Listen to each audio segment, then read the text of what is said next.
ಈ ದಸರಾ ಹಬ್ಬವನ್ನು ಬಾನು ಮುಷ್ತಾಕ್ ಅವರು ಉದ್ಘಾಟನೆ ಮಾಡೋದರಲ್ಲಿ ನಮ್ಮದೇನು ಅಭ್ಯಂತರ ಇಲ್ಲ.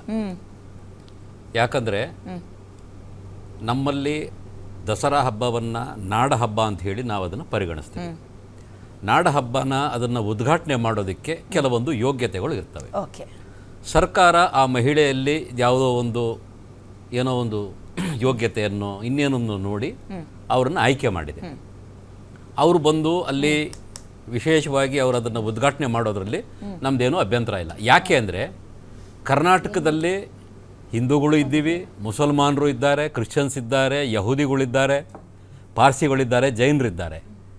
ಜಾತಿ ಆಧಾರದ ಮೇಲೆ, ಧರ್ಮದ ಆಧಾರದ ಮೇಲೆ ಒಬ್ಬರನ್ನು ಇಂಥದ್ದೊಂದು ಕಾರ್ಯಕ್ರಮಕ್ಕೆ ಅವರು ಉದ್ಘಾಟನೆ ಮಾಡಬೇಕು ಅಥವಾ ಉದ್ಘಾಟನೆ ಮಾಡಬಾರ್ದು ಅನ್ನೋದು ಮಾನದಂಡ ಸರ್ಕಾರದಲ್ಲಾಗಲಿ ಸಂವಿಧಾನದಲ್ಲಾಗಲಿ ಎಲ್ಲೂ ಇಲ್ಲ. ಅದರಿಂದ ಓಪನಿಂಗ್ ರಿಮಾರ್ಕ್ಸಲ್ಲಿ ನಾನು ಹೇಳ್ತೀನಿ, ಅವರು ಬಂದು ತಾಯಿ ಚಾಮುಂಡಿಯ ಪೂಜೆಯನ್ನು ಮಾಡಿದ್ರೆ ನಮಗೂ ಅದೊಂದು ಪ್ಲಸ್ ಪಾಯಿಂಟು.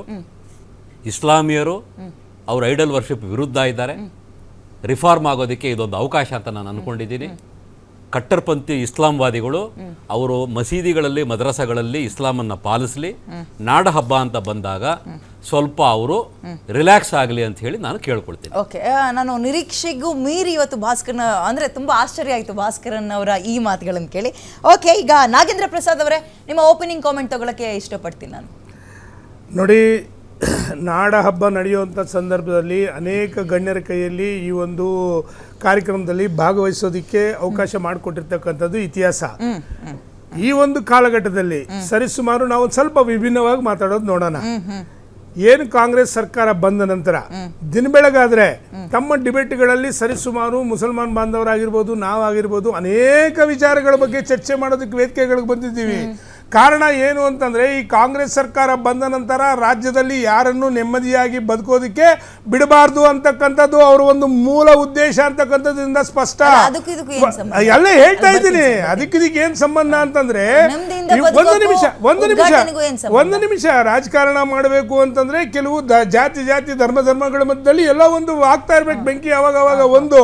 ಎರಡನೇದು, ಯಾವ ಒಂದು ಸರ್ಕಾರಗಳನ್ನು ಸಂಪೂರ್ಣ ಬಹುಮತ ಕೊಟ್ಟಂತ ಸಂದರ್ಭದಲ್ಲಿ ನಡೆಸಕ್ಕಾಗಲ್ವೋ ಇವರಲ್ಲಿರ್ತಕ್ಕಂಥ ಭಿನ್ನಮತಗಳನ್ನು ವ್ಯಕ್ತಪಡಿಸುವಂತ ಸಂದರ್ಭದಲ್ಲಿ ಆಯಾ ಕಾಲಘಟ್ಟದಲ್ಲಿ ಹಂತವಾಗಿ ಆ ಒಂದು ಕೆಲವು ಯೋಜನೆಗಳನ್ನ ಇವರು ಸೃಷ್ಟಿ ಮಾಡ್ತಾರೆ. ಕಳೆದ 2 ವರ್ಷಗಳ ಕಾಲದಿಂದ ಕೂಡ 4 ದಿನಕ್ಕೆ ಒಂದು ಇಶ್ಯೂನ ಅಲ್ಲ. ಈಗ ಬಾನು ಮುಷ್ತಾಕ್ ಅವರು ಉದ್ಘಾಟನೆ ಮಾಡೋದು ನಿಮ್ಮ ಸಮ್ಮತಿ ಹೆಂಗಿದೆ? ಒಪ್ಕೊಂತೀರಾ? ಬರ್ತಾ ಇದ್ದೀನಿ, ಅಲ್ಲಿ ಬರ್ಬೇಕಂತ ಅದಕ್ಕೆ ಇವತ್ತಿನ ಈ ಕಾಲಘಟ್ಟದಲ್ಲಿ ಆಗ್ಲೇ ಮಿತ್ರರು ಹೇಳಿದ್ರು, ಇದೇ ಮುಸಲ್ಮಾನ್ ಬಂಧುಗಳೇ ಕೂಡ ಹಳೆ ಕಾಲದಲ್ಲಿ ಈ ಒಂದು ಕಾರ್ಯಕ್ರಮದಲ್ಲಿ ಭಾಗವಹಿಸಿರ್ತಕ್ಕಂಥದ್ದು ಸತ್ಯ ಅನ್ನೋದು ಅದನ್ನ ಎರಡನೇ ಮಾತಿಲ್ಲ. ಇವತ್ತಿನ ಸಂದರ್ಭದಲ್ಲೇ ಈ ಕಾಲಘಟ್ಟದಲ್ಲೇ ಯಾಕೆ ಅವ್ರ ಕೈಲಿ ಮಾಡಿಸೋದಕ್ಕೆ ಉದ್ದೇಶ ಇತ್ತು ಅಂತಕ್ಕಂಥದ್ದು ಪ್ರಶ್ನೆ ಬರುತ್ತೆ. ಒಂದು ನಿಮಿಷ ಹೇಳ್ತಾ ಇದ್ದೀನಿ. ಹಾಗಾದ್ರೆ 7 ಕೋಟಿ ಜನರಲ್ಲಿ ಸಾಧಕರು ಎಷ್ಟು ಜನ ಇಲ್ಲ? ಹಾಗಾದ್ರೆ ಸಾಧಕರು ಯಾರು ಹೇಳ್ತಾ ಇದ್ರು ಕಾಂಗ್ರೆಸ್ ಮಿತ್ರರು? 7 ಕೋಟಿ ಜನರಲ್ಲಿ ಸಾಧಕರು ಇಲ್ವಾ ಕರ್ನಾಟಕದಲ್ಲಿ? ಯಾರು ಕೂಡ ಯಾರನ್ನು ಮಾಡಬೇಕಿತ್ತು ಅನ್ನೋದಕ್ಕಿಂತ ಈ ಕಾಲಘಟ್ಟದಲ್ಲಿ ಇಂಥ ಇಶ್ಯೂಗಳನ್ನ ಒಂದು ನಿಮಿಷ ಪದೇ ನೀವು ನೋಡ್ತಾ ಇದ್ದೀರಾ, ಒಂದು ಸಮಾಜವನ್ನ ಪದೇ ಓಲೈಸ್ತಾ ಇರ್ತಕ್ಕಂಥದ್ದು ಇಲ್ಲಿ ಈ ರಾಜ್ಯದಲ್ಲಿ ಆಗ್ತಾ ಇರ್ತಕ್ಕಂಥ ಒಂದು ಅನಾಹುತ ಅಂತಕ್ಕಂಥದ್ದು. ಹಾಗಾದ್ರೆ ನಿಮ್ಮ ಜಾತ್ಯತೀತ ನಿಲುವುಗಳ ಬಗ್ಗೆ ನೀವು ಬಹಿರಂಗವಾಗಿ ಚರ್ಚೆ ಮಾಡಕ್ ಬನ್ನಿ, ನೋಡೋಣ. ಹಾಗಾದ್ರೆ ಬೇರೆ ಜನಾಂಗದವ್ರು ಇಲ್ವಾ? ಬೇರೆ ಧರ್ಮದವ್ರು ಇಲ್ವಾ? ಬೇರೆ ಭಾಷಿಗರು ಇಲ್ವಾ?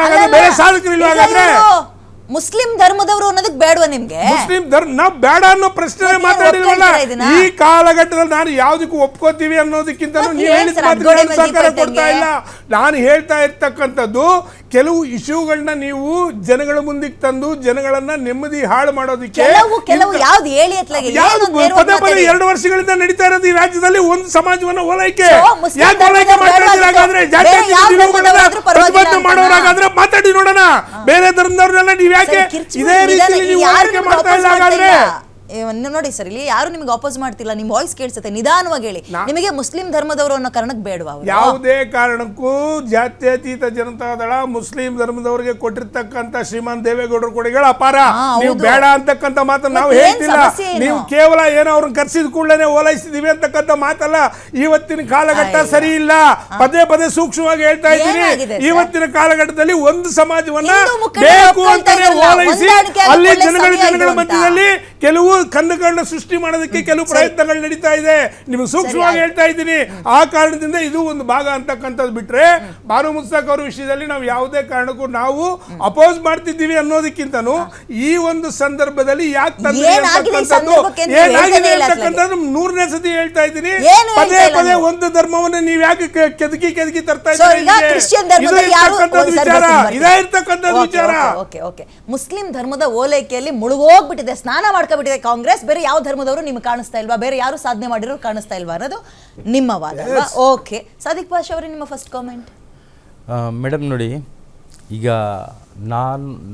ನಮ್ಮ ಇದರಲ್ಲಿ ಮುಸಲ್ಮಾನರು ಅಲ್ಲಿ ಹೋಗಬೇಡ ಅಂತ ಯಾರು ಅಪೋಸ್ ಮಾಡ್ತಾ ಇಲ್ಲ. ಅಂದರೆ ಕೆಲವು ಇದಿದೆ ನೋಡಿ. ನನ್ನ ಈ ಸ್ಟೇಟ್ಮೆಂಟ್ಗಳು ನಾನು ಹೇಳಿರೋದು ಮಾತು ತುಂಬ ಇದು ವೈರಲ್ ಆಗ್ತಾ ಇದೆ. ಅದು ಮಿಸ್ಯೂಸ್ ವೈರಲ್ ಆಗ್ತಾ ಇರೋದು ನಾನು ಹೇಳ್ತೀನಿ ನೋಡಿ. ಈಗ ನಮ್ಮ JDS ಬಾಂಧವರು ಬ್ರದರ್ ಹೇಳಿದ್ರಲ್ಲ, ಅದೇ ಭಯ ಇರೋದು